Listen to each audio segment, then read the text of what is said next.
Shalom, brothers and sisters. It's the Hebrew Life again. I'm Base Jerusalem, and I'm here with another lesson. We're going to call this one, if you don't work, you don't eat. Now, this saying is popularly known throughout the world, mainly in the ghettos of America. If you don't work, you don't eat. But what people fail to realize is this saying comes straight from the Holy Scriptures. I'm going to prove it today. We're going to go into depth about this work thing and what's the rules and regulations to it. In order to start at the essence of work in the Holy Scriptures, we're going to go to Genesis chapter 3. And we're going to start at verse 17. And I'm going to read. And unto Adam he said, because thou hast hearkened unto the voice of thy wife, and hast eaten of the tree of which I commanded thee, saying, thou shalt not eat of it. Cursed is the ground for thy sake. In sorrow thou shalt eat of it all the days of thy life.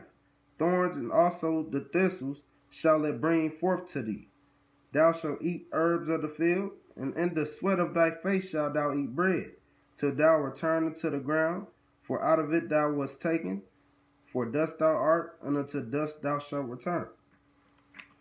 As we see right here in Genesis chapter 3, Adam was given a punishment for not listening to the Most High and eating the forbidden fruit, listening to his wife. Now, when you read in verse 17, it says, the sweat of thy face shalt thou eat bread. We all know what this means if you know the saying, blood, sweat, and tears. The Most High is basically saying, in order to eat bread, you're going to have to sweat. You're going to have to sweat for it. You're going to have to work for it. Because we have to remember, in the Garden of Eden, Adam and Eve were as children. They were like little babies running around with their pampers off. They weren't ashamed. They didn't even know they were naked. The Most High kept them, and when they disobeyed him, the punishments came and the reality came. Now, we're going to go to 2 Thessalonians chapter 3 to prove that this saying, you don't work, you don't eat, comes straight out the Holy Scriptures. 2 Thessalonians chapter 3.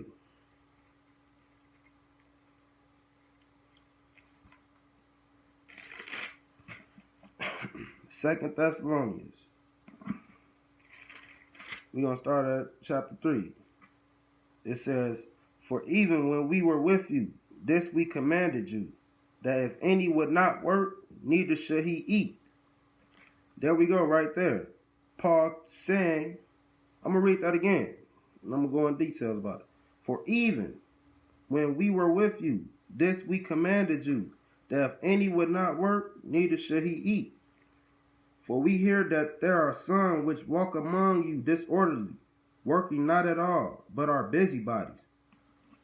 What Paul is saying is, in Thessalonians, there's Hebrew brothers and sisters walking around, Hebrew Israelite brothers and sisters walking around, not working. And this is forbidden.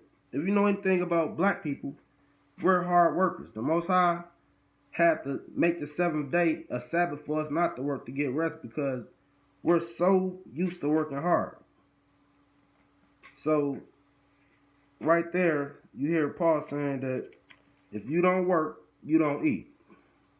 Now we're going to go to Psalms 128. Because this work thing isn't all it's not the work that you see today. The work you see today is modern day slavery through the hands of the corporation, the major corporations of the world. It's not the work that the Most High set out for us. This is the work of Esau. This is the work of the end of the world. This is the work the Most High set out for us. So we're going to go to Psalms 128. It says, blessed is everyone that feareth the Lord, that walketh in his ways. For thou shalt eat the labor of thine hands. Happy shalt thou be, and it shall be well with thee. Right here in Psalms, the Most High is saying that you should be blessed through the labors of your hands. See, And you should be happy. It should be a good thing unto you. It wasn't supposed to be this strenuous work that you seen the Hebrew Israelites going through in slavery. It's not going to be that type of work. It wasn't that type of work, and it shall not be in the kingdom. Now we're going to go to Proverbs chapter 13, verse 4. Because this work thing is talked about again. It's talking about the laziness of not working. People who don't want to work, people who don't want to put in the grind, but they want all the rewards. They want everything, but they don't want to do anything. Okay, here we go. Proverbs chapter 13. We're going to start at verse 4.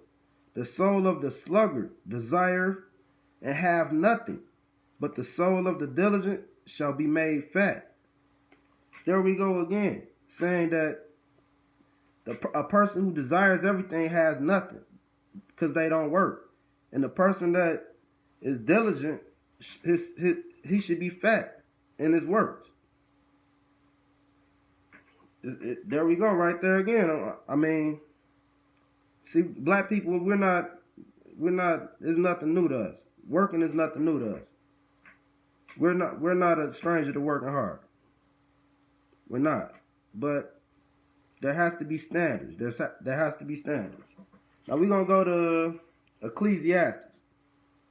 Ecclesiastes, I believe 2:24. Yep. Ecclesiastes. King Solomon talked about this work thing too. All right. Ecclesiastes 2:24. There is nothing better for a man than that he should eat and drink, and that he should make his soul enjoy the good in his labor. This also I saw, that it was from the hand of Yah. Now, as we see Solomon saying that getting the fruits of your labor, working, is at the hands of the Most High. It was given to us by the Most High. So, there we go again. That labor, that word labor, King Solomon said it should be a good thing.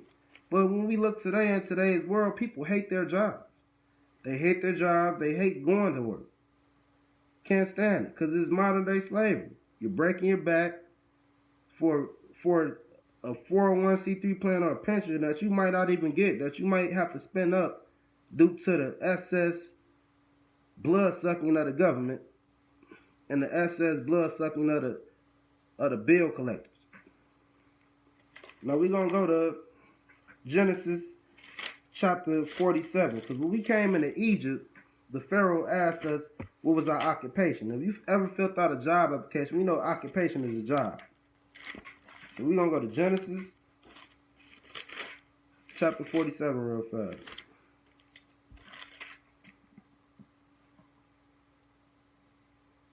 Verse 3.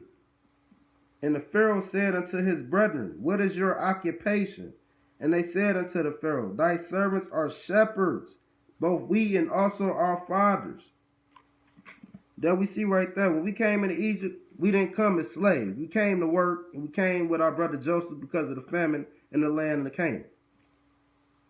We were shepherds then, we're shepherds now. We've always been good at working.